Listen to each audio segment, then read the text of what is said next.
Добро вечер, драги пријатели, на некој добар сон. Се двумев оваа анализа дали да ја направам, поточно да анализирам моменталната политичка состојба, некој ќе каже ситуација во Македонија. Поточно што се случува со опозицијата или со лидерот на СДСМ Венко Филипче. Јас му препорачувам да се преиспита. Он има пушка и пука од неа во празно, но пука кон погрешна страна. Прво пукаше кон ВМРО, се изјавува тоа, и почна да пука кон ЗНАМ, поточно кон лидерот на ЗНАМ Макси Димитриевски, со зборовите или си СДСМ или не си. Макси му одговори дека он бил советник на Тодоров за време на Груевски, а тоа не е толку важно. Моја анализа или целта на анализата да му објаснам на господин Венко Филипче дека пука во празно и во двата случаја, поточно за поразот на локалните избори, катастрофално што СДСМ не доживеала, секогаш имала во вториот круг кандидат кој бил или на прво или на второ место, мислам за град Скопје, сега нема, тоа има левица. Значи, висинското пукање требаше да биде кон левица. Заедно се обиде да објасни, се го цитирам, не знам колко е вистина тоа, ка ние на левица и дадовме инвестиции да пука и да гурива Мицковски. Но што се случи? Исто изјава на Димитар Апасиев, кој вели прво ќе го рушиме СДСМ, после ВМРО. И најинтересно на изјавата на таа, Апасиев му говори, можеш да одговараш за подчинување на Македонија кон Грција со 5 години затвор. Што значи тоа? Ја да сум на место на Димитар Апасиев би внимавал, се заедно со одбора, и ќе има нешто што има многу пари, држи се уште мафијата и може многу скапо да го чини. Кој што гледаме, мислам, сите знаеме се да не зборува, Ами Мециновиќ е кандидат на Орсеј Ѓорѓиевски во вториот круг за градоначелник на Скопје, односно 1:3. И сега е прашање дали СДСМ или лидерот на СДСМ ќе насочи своите гласови кон левица, кој ги растура, кон Ѓорѓиевски сигурно нема. И од тие причини во минатото моја видео анализа реков ќе има голема абстинеција. Зошто? Бидејќи катастрофално се изгуби во првиот круг. Јас сум постар, не многу стара генерација да кажеме, но сепак која живеела во Југославија, генерација ова година оде во пензија, законски мислам, инаку може да продолжат, но ја не се чувствам така, бидејќи после баве. Значи, оние што живееле Југославија или нема Југославија, што следа спортот да кажеме, биле на фудбалска утакмица.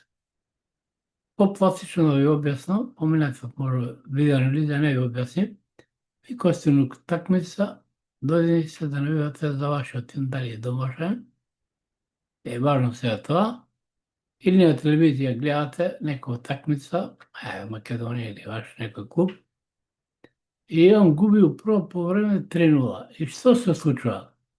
Ви или ќе гледате со стадионот, или на телевизор ќе смените програмата. Токму тоа ќе се случи во вториот круг.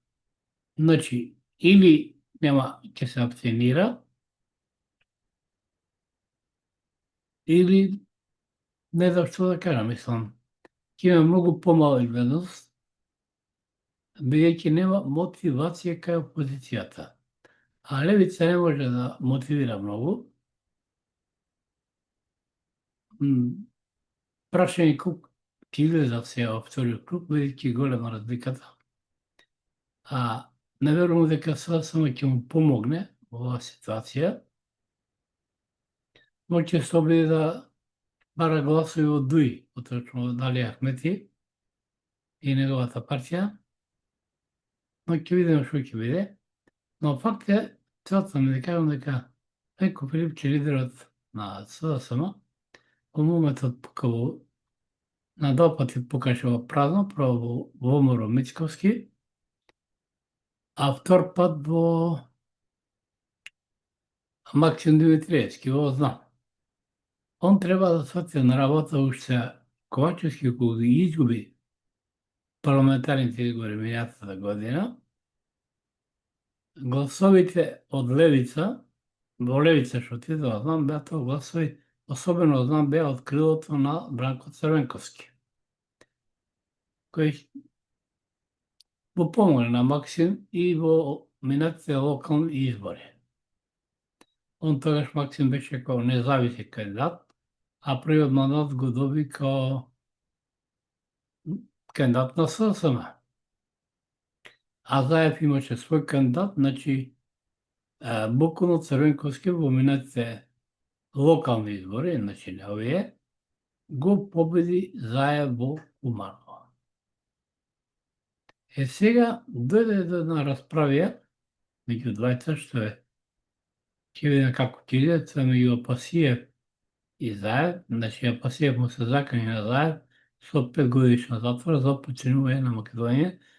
Помислам дека спомна ставот од законот 308 за починување на државата, што е починувано кон Грција, каде следува затвор од 5 години.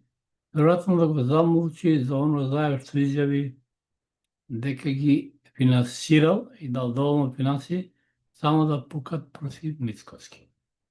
Значи, не само изборите, глобалната политичка состојба во Македонија ќе биде доста ровита и може да биде доста осветлјубива, да се по вториот круг да дојде до решетување меѓу самата опозиција, особено можна војна меѓу политичка и да помине во други води меѓу левица и СДСМ. Нам се веќе тука се издвои. Значи, период, не би рекол дека интересен ќе биде за гледање, но не е убав за Македонија. Инаку Орси Ѓоргиев има предност голема, 1/3. Значи, гласачите на ВМРО и поддржувачите тука и знам ќе видат. Сега не знам Влен дали ќе помогне. За вториот круг не би требало да има некои поголеми проблеми, како и за градоначелник на Едро. Така да интересен ќе биде вториот круг, има занимливи работи, но поинтересно што ќе се случува после вториот круг, бидејќи Меркур влегува во 8 поле на Република Македонија, Меркур ги представува децата, 8 поле блокада и пречки, значи опозицијата, а Сатурн уште ретрограден, ќе дојде до конфликт меѓу самата опозиција и во албанската со измеѓу ДУИ и Влен, што се заедно во коалиција со ВМРО, и помеѓу левица и СДСМ особено. Драги пријатели, толку вечервата ова анализа. Оние што има желба да ме следат, можат на YouTube да притиснат на копчето subscribe или следи ме. И Instagram, на TikTok да поврати, ако таму се обидува да ме блокираат. Ви посакувам добра ноќ. Оние што спијат убав сон со Македонија и со затвор напред, се гледаме во следната анализа.